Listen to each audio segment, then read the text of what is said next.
everybody, and welcome back to MFA Writers. The pod team and I are still enjoying our much-needed summer vacation. We'll be back in the fall with all new episodes. Until then, we're sharing some of our favorite episodes from the past few seasons, including this one today, a wonderful conversation with Suli Holum that is definitely worth a repeat listen. I hope you enjoy it. You can find MFA Writers on Instagram and Twitter, as well as mfawriters.com. We love to hear from listeners, so feel free to shoot us a direct message on one of those platforms, or an email at mfawriterspodcast@gmail.com. And if you have a minute to rate or review the show, the best place to do that is on Apple Podcasts. Doing so will help boost our podcast as we try to boost these amazing writers. Also, if you or someone you know would like to be a guest on the show, you can apply at mfawriters.com. On that same website, you can also click the support button to support us financially, if it's within your means. Or you can do so by going directly to buymeacoffee.com/mfawriters. Finally, as always, thank you for listening, and we hope you enjoyed the episode.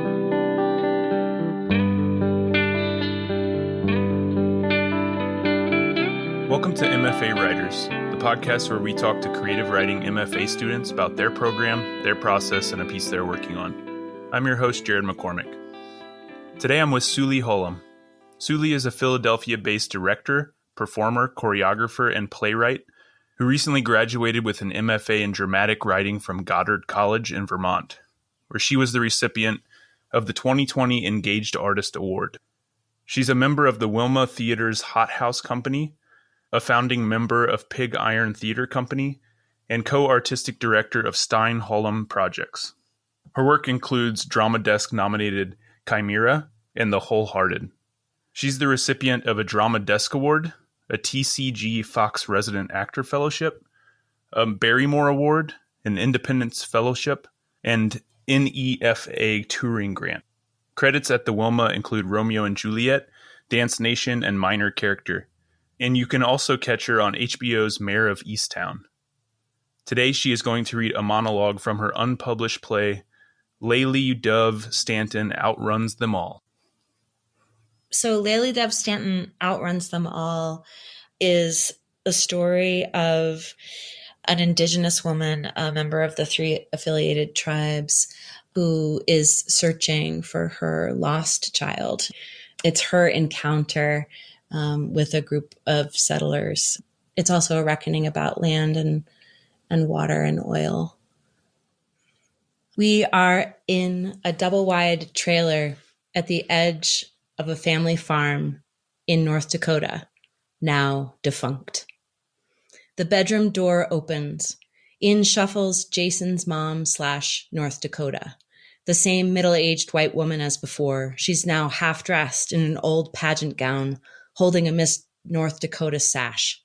Her wig is askew, revealing her bald head and the tail end of a Frankenstein gash held together with surgical staples. She's humming and practicing dance moves. She crosses into the room and stands, silent, looking out as if she's searching for something just beyond her reach. She clutches a Bible to her chest. "That snake, he said to Eve, psst. He said, psst. You're only getting half the story. Don't you want to know everything? So she ate of that fruit. And then she knew it all. Got them both kicked right out of paradise. And men got selective memories. You ever notice that? That's from Adam. Like most men, Adam was able to forget all he knew. Blank slate, like most men. Just make a mess of everything, leave it to someone else to clean up. They do it easy, but not women. Oh, no. We have to bear the burden of cleaning up their messes. But also keeping our mouths shut and keeping it to ourselves and having faith that the good Lord in his infinite wisdom knows even more. It's a struggle. Lord knows. And God made men stronger and women smarter. Explain that. You can't. God only knows. I just feel like I can see things, Lord. like I know. But nobody's got the whole picture. It'd be too much, even for Eve, certainly for Adam, but even for Eve. But I can see things. I can see that men and women are like oil and water. Used to be water was for raising crops and raising animals and raising families, but the water was wild and it needed to be harnessed and tamed so it wouldn't rise up every spring and flood our farms. The men had tried so hard to prove that they were in charge, had dominion, were in control of destiny. They nicknamed the river Old Muddy, and they chopped her up into pieces with the main stem dams and harnessed her power to bring us out of the dark. Electric. And we spread. Our towns grew and our families grew and our farms grew, and that was progress, and they were so proud of themselves, but the men had more to prove. When they first found the oil, it was just a well here and there, and you drill it and be done. So there was the life of the farm still, and the crops and the animals and the kids, and there was just the little spots here and there where nothing could grow, where the oil would flow. But the men wanted more. So they figured out how to use the water to get to the oil. Just mix it with poison and sand and blast it into the bedrock. The water said, "No, you don't get to do this. Force your way in where you don't belong." And the men said, "That's what you think." Water said, "You're poisoning the well. This is going to hurt you. This is going to kill us all." Men said, "Shut the fuck up and do what I tell you. You think I can't get away with this, but I can, and I'll prove it." I used to look out that window over there and watch the sunset. Yeah. Every evening at sunset, I'd pick up the phone and I'd ring my friend Darlene, and we'd gossip about everything we knew as we watched the sun setting over our fields. And now there's a flare burning out there night and day so that I have to draw the blackout curtains against it. And Darlene sold the farm and moved to Cincinnati, and I'm left all alone with a dead field and flames. And I've got this cancer in my brain. I feel too young to die, but what do I know? What do I know? It's in there. Cancer seeping in the cracks, drowning out my sense, my good sense. Well, pretty soon I'll be like Adam. A clean slate. I can't wait. Suli, that was awesome. Thank you so much for reading that. Thanks for letting me read it. That was so fun. We've only had a couple of theater like stage writers on the show before, but both times I'm just like completely blown away by the readings. So good. Thanks. Yeah, it was great. So my first question is about your writing process a little bit, because in general, writing is thought of as like this solitary art form, but that's not always the case for you. As a playwright, you do a lot of what they call devised work. And so for those of us who are novices to dramatic writing, first, could you tell us what is devised theater? Yeah, totally. So devised is it's a little bit of a term that describes what something is not, right? Because there can be so many, there's so many approaches that fall under the term devised. But it's basically what you just laid out, which is to say that theater is an art form. It's not a literary form, theater. Right? And a script, whatever ends up on the page, is a blueprint for a time-based event. And so a lot of times, the way that a devising process unfolds is that a writer is in the room bearing witness to proposals that that performers are making in real time, and then receiving that, and then maybe going off and shaping it, and then handing it back in this kind of iterative sort of conversation. And sometimes that writer is instigating, right? So like offering writing that then launches on your feet explorations, and then learning that way. That's a process that I did for many years with a playwright named Deborah Stein, where I was primarily the performer and she was primarily a writer. But, I also write and she's a great director. And, the pieces kind of came into being in this like back and forth conversation between on your feet creating and the sitting down and writing in your chamber kind of writing. Yeah, right. So I always bring that ethos into all of my writing. I'm often commissioned, like if there's a history or there's a community that holds story and they're trying to figure out how to translate that into a live theater piece, then I'll be brought in as the playwright who is being asked to hold and amplify the stories, as opposed to me coming up with an idea all alone. So when you have written plays or any writing really where you have been able to work on your own, where you've come up with an idea and you've written the story on your own, how does that compare? Like how do you find yourself approaching the story differently, knowing that you have full control over it versus knowing that you're going to have to enter into this collaborative process at some point? Yeah, it's interesting. I actually, grad school was my chance to really explore that. I was like, what, I wonder what that process would be for me. And even that I think is a great example of how this ethos, it just is, it's a constant for me. Like I'll never leave it. it's like why I make work. Like I make work to be in conversation. So, so for that, what I just read, Laylie Dove Stanton Outruns Them All, began as a research trip where I interviewed folks. I started just interviewing and gathering recordings, and then also doing my own independent research. And I was really particularly interested in the experiences of women living and working in the oil fields out in North Dakota. And then that evolved into conversations with members of the 3 affiliated tribes of the Fort Berthold Indian Reservation, which is in the same area as the settler towns where I was interviewing folks. And initially, I explored that material as a solo performance, and that was like an experiment for me to see how I would meet the material.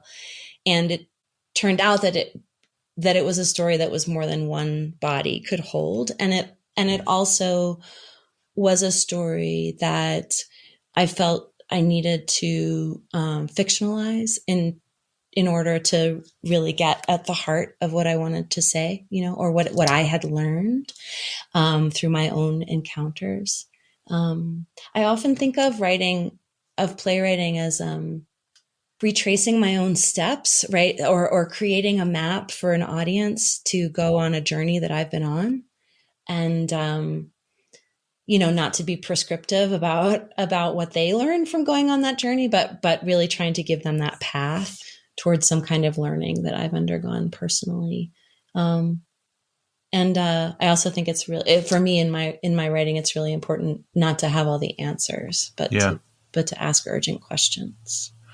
Okay, so I want to go back a little bit and talk about this idea of you said you did interviews and you did like some research on this specific topic before you started writing that play. Is that something that you normally do? Are you doing a lot of background research? And does the research usually come before the idea for the play, or is it sometimes that you come up with an idea and then you do the research, or that you start doing research and ideas come from that research? The question that Susan Laurie Parks poses, who's an amazing playwright, that David Henry Hwang poses before he starts writing a play, is why is it a play? Like what is it about this story that must be live performance? Right. And that's like, it's this conceptual question. And so I sort of sit with that for a while, like what at the seed of this content is inherently theatrical and requires a back and forth between, the audience and the performers in real time. And often for me, that is because the story that I want to tell reflects untold history or underrepresented voices, a perspective that hasn't had a platform. And that's the little engine for me. And then I do some sort of sketches, even improvisations, like testing out different voices, testing out different characters, testing out different relationships to the audience. And then I have to go back in and like do the deep dive research so that whatever I'm doing is coming from a place of authority. And I don't really trust individual authority. I believe in group authority.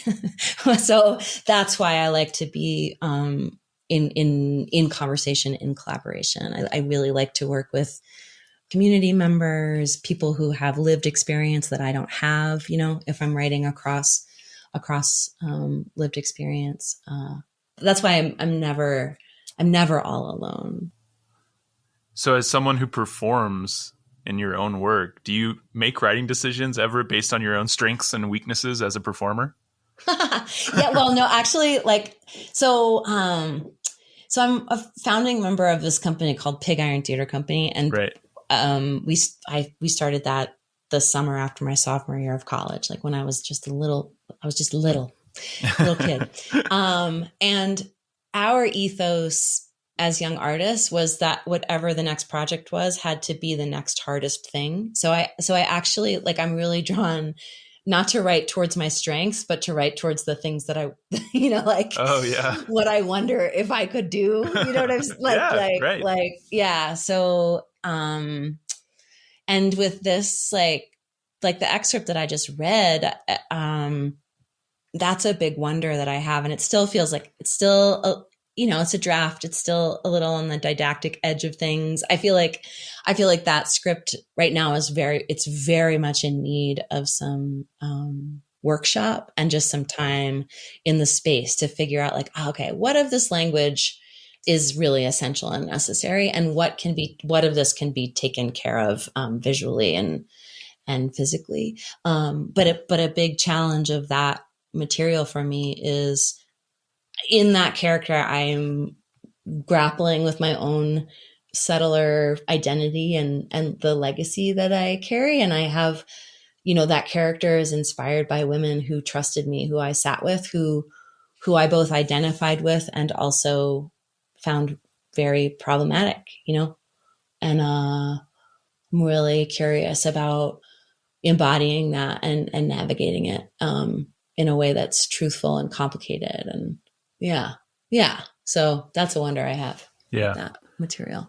Well, some people come into MFA programs not really knowing yet the writer they want to be, while others come in with a specific project in mind that they want to work on. And I know that the latter was the case for you.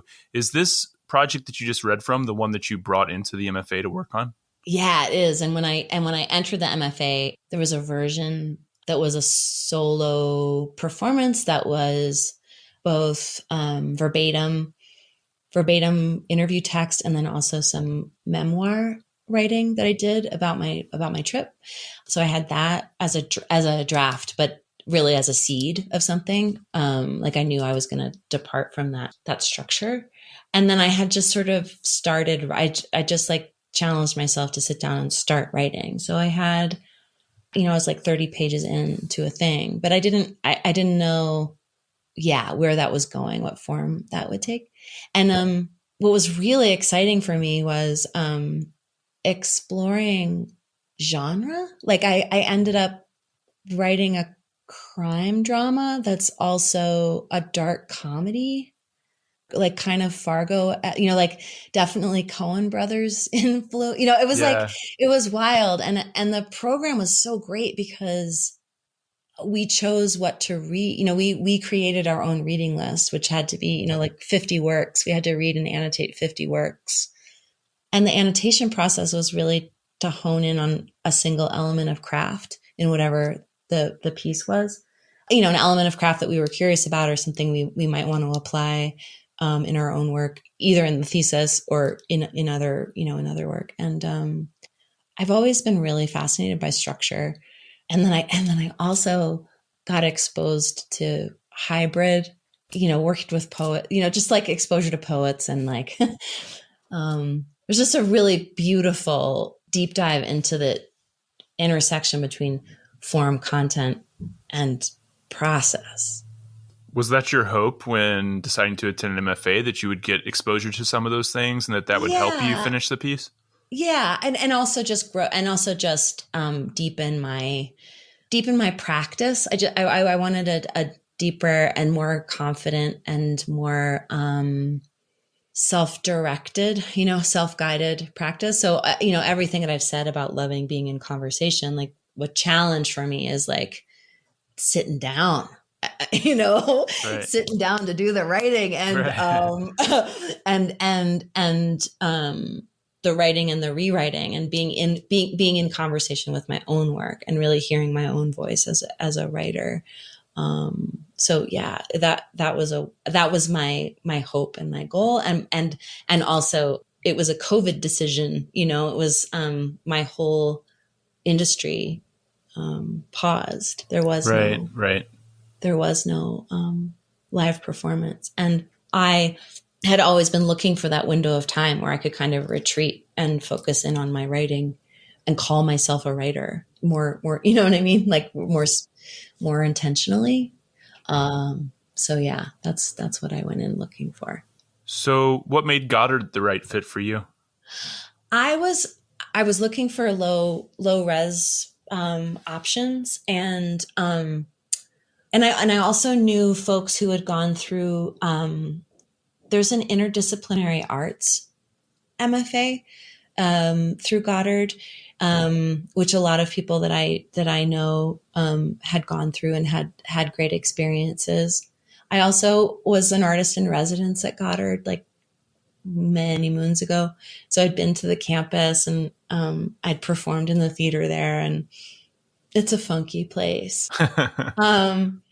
And I had great conversations with some of the faculty, and Goddard is one of the very few low residency writing programs that offer a dramatic writing concentration. That's really rare. I actually think there's a good reason for that, because writing for performance, like it makes sense that most playwriting MFA programs are on site, because you got to be in relationship with actors and directors and be in space and around tables and reading things together. Like that's such a huge part of the art form. But for me personally, after working professionally in theater for, almost 20 years, and also being a working theater person, I knew that I could supplement what I was getting through Goddard with my own circle of collaborators and friends. So yeah, so it felt like the right fit for me, and it had the flexibility that I needed for my family as well. So according to Goddard College's website, they launched the nation's first low residency Master of Fine Arts and Creative Writing program in 1976. Today, they welcome writers in a variety of genres, including libretto, television writing, and the graphic novel, as well as creative nonfiction, poetry, dramatic writing, fiction, speculative fiction, and hybrid forms. So just like you said, a lot of flexibility there with the types of genres that they offer, which is pretty unique. I had some trouble finding information on their website, and I was hoping you could help us fill in some blanks. Sure. So how long is the program? 2 years. 2 years. Okay. And I saw that the residencies are like 8 days long, and they take place at the start of each semester? Yes, that's right. So walk us through a typical residency and how it prepares you for the semester. So what's interesting is like I had an atypical experience, right? Because it was during COVID. So it was the first, the residencies were actually remote, one in January and one in July. And we were divided into cohorts. And sometimes your cohort is all one genre, and sometimes it's a mixed genre cohort. And you have an advisor, and you meet as a group every day of the residency. You have sessions with that group and that one advisor who is your advisor for the entire semester. And then outside of that daily meeting time, there are workshops.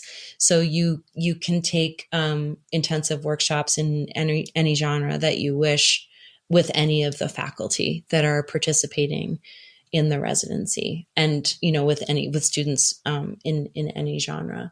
And there's downtime to do a bunch of writing when you're doing your residency week.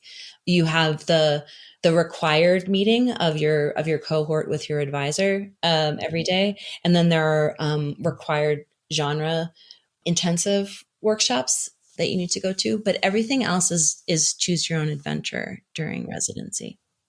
Well, I assume even now when it's not virtual anymore, it's probably the structure is pretty similar, except you get to go in person and hang out on the campus in Vermont. You said you've been to the campus. What's it like there? It's rural, super rural, remote, like rough-hewn kind of a situation. It's very beautiful. It's very Vermont. And then there's two campuses.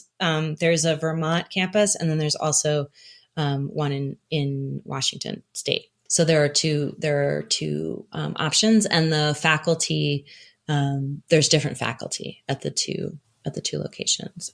Okay, so you can actually apply for the MFA program at either one of those campuses. Yes, and then you would go to those, either the Vermont one or the Washington State one, depending on which one you're in. You'd go there for the residencies. Yes, that's right. And you can sometimes folks shifted. They started at Vermont, but then there was like a faculty member in Washington that they really wanted to work with, and then they were able to shift. And also, like, part of what they discovered, what Goddard discovered during COVID, was that the remote learning was a possibility, and it increased the options for people participating in the program. And so I think they're considering maintaining that moving forward. And also that folks can, you can be the Washington campus, but you can participate in the Vermont residency. So they're in the process of like expanding access. Right. For folks if they want to do more than just the 1 8-day residency. Cool. And when students are not in the residencies, it looks like they work on writing packets, which must be turned in 4 times per semester, according to the website. As part of the program and part of these packets, the students, like each semester, they make their own reading list of things that they want to read, and then they get to read those things throughout the semester and annotate them. Mm-hmm. And then throughout the entire program, you do a couple of shorter critical papers and one longer paper. Yeah. And something that's like a little difficult sometimes for folks to wrap their heads around is the difference between the critical papers and the annotations. But faculty really walks you through the annotation process is really craft based. So when you're annotating a work, you're really focusing on some aspect of craft, not a summary, right? It's not a book report. And it's not a critical analysis. It's not, there's no critical theory, it's like, how is this writer using ellipses and why? What's the impact of the ellipses? How might I use an ellipsis? You know what I mean? Wow, this is a very potent ellipses. I wonder how I might apply ellipses in my work. Right. Or Lieutenant of Inishmore is a play that has a live cat on stage. What's that about? What's, the craft of live animals on stage, right. Stuff like that. Whereas the critical papers are more, can have a little bit more critical theory involved. I was able to, for me, I really wanted to delve into questions around writing, transracially, transculturally, and my long critical paper was about, I did an analysis of successive drafts of The Revenant, the screenplay for The Revenant, which was a really useful example of what can happen craft-wise to a script when you use cultural consultants. but also I also turned to, there was this really awesome guide for writing across difference called Writing the Other, which is actually geared towards like fantasy fiction and science fiction writing, but absolutely applied to dramatic writing. So so that was that's like an example of what that long paper could be, and it's great. Yeah, I think that's good to know. I think for some people who are pursuing the MFA and are really excited about workshopping their work, doing so much critical work might sound a little bit intimidating, but you told me that reading and annotating work ended up being one of your favorite parts of the program. You described it as a huge gift to you as a writer and something you will never stop doing. So maybe you can tell us a bit more about that. Yeah, it's really, once you get going and you realize that every time you do one of those annotations, you've added another tool to your own toolkit as a writer, it starts to feel really empowering. For me, the challenge of writing mystery, like how to write mystery, like what is it to write mystery, or to set up the circumstances in a way that keep the audience questioning, right? And when where do the payoffs land? That kind of stuff. Yeah, like what are the specific moves that the writer makes to make this pay off, right? Yes, like identifying that in the work. That sounds interesting. Yeah. Yes, but then also like really surprising nuggets, like really delving into the impact that in musical theater writing, right? Like you give a protagonist an "I want" song, and the audience knowing what a character wants immediately endears suddenly they're really invested, right? So how you can apply that in any genre, right? It's just this little insight into investing in that "I want," or you can be subversive about that. Like for what I ended up doing in my play is I gave a character basically an "I want" aria monologue pretty early on. And by the end of the play, you realize that she's not the good guy, but using that little element of craft really allowed me to do that reversal. It's really nuts and bolts stuff. Yeah. Which can sometimes go overlooked. So I think it's cool. It's a cool thing that they have you all do there. And then I also read that halfway through each semester, there's something called a virtual packet. What is that? So you've got this advisor, you've got this faculty member who you send your work to. And I forgot to mention that every packet also has creative writing. So you're also sending pages. Okay. Right. And I actually I think my first quarter, I sent a bunch of writing on my play, and I also sent a packet of poetry. You can share writing that's not in your genre too. And then your advisor sends you a letter in response to everything that you've submitted, and either asks you may be asked to do rewrites on your annotations or your critical work if they feel like you haven't gotten there yet, and then feedback on your creative writing and some instigations. And that's just a beautiful record, because by the end of the program, you have this, you can go back to any of those moments, which is pretty cool. And then the virtual packet is you gather your questions, the things that you really feel like you need to talk to your advisor about in person. You can have email back and forth with them, but this is a chance for you to do a phone call or a Zoom, or it's the chance midway through the semester to have a face-to-face, because there are certain things that you need to, you can't really do in a written exchange. That makes sense. Yeah. Well, another thing that's unique about Goddard is its teaching practicum. Most low-res students leave without much, if any, teaching experience. So how does Goddard's practicum provide students with that experience?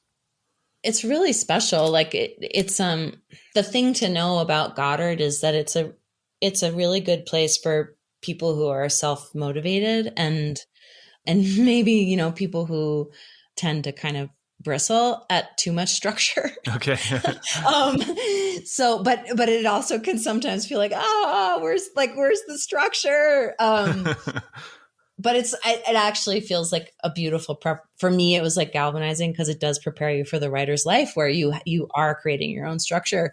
So for the teaching practicum, you design and implement your own teaching, and people did all kinds of things. Like one student did a writing class in her parents' retirement community, and taught a series of classes in like story gathering and then adapting their personal stories into short plays. For example, I was able to do my teaching practicum as part of the MFA program that Pig Iron Theater Company runs, where they don't have a lot of emphasis on the written word in that program. So I was leading classes in writing on your feet, and then also giving them structures for how they might do some writing on their own, and then bring it into the room as instigation. So it's a very broad range of things that you can teach. Does have to be related to writing. Yeah. And it doesn't have to be related to your genre, but it's, for obvious reasons, it's helpful for you to get that experience. And you have to design the curriculum, and you have observers come in and write about your teaching. And there's a lot of writing that's associated with that as a record of that experience. And then you have to write a teaching paper where you write about your experience throughout the whole teaching process, and what was of value for you. Well, it's a great opportunity, I think, for anyone who needs to do a low-res program but would also like to get teaching experience, because I'm not sure that I've really heard of any other low-res program that has kind of a built-in system for getting the students some teaching experience. Yeah. And obviously, because it's low-res, you end up doing that teaching wherever you are. Right. And they're pretty great about, like, if it's 4 students who meet in a coffee shop, they're just like flexible about what people can do. Yeah, which is cool. Well, in most MFA programs where you're in person, students are teaching and they're getting some funding related to that. That's one thing that I couldn't really find on the Goddard website, was whether there are any opportunities for funding, any fellowships, scholarships, things like that. Do you know anything about that? There are scholarships, and there are awards. So the Engaged Artist Award came with a little bit of financial support to offset the cost. But yes, there are opportunities for scholarships. And are those the kind of scholarships that you would apply to each year? Is that something that everyone who applies is considered for those? If you're interested in pursuing financial aid, that's something that you do when you're going through the application process. Well, before we go, I want to give you the last word on your experience. What is one way in which the MFA has been different, for better or for worse, from your expectations when applying? Well, I certainly expected that I was going to spend some time in Vermont. And then when it became clear that wasn't going to happen, I was delightfully surprised by how connected I still ended up feeling to the other folks in the program. I think there's a shared ethos in the program that's really special, and I feel really lucky to be a part of that community. Well, I feel lucky to have had the chance to chat with you today. Thanks for stopping by. And yeah, you bet. I can't wait to see some of your plays in the future and read more of your work. Awesome. Thank you so much. It's been a pleasure.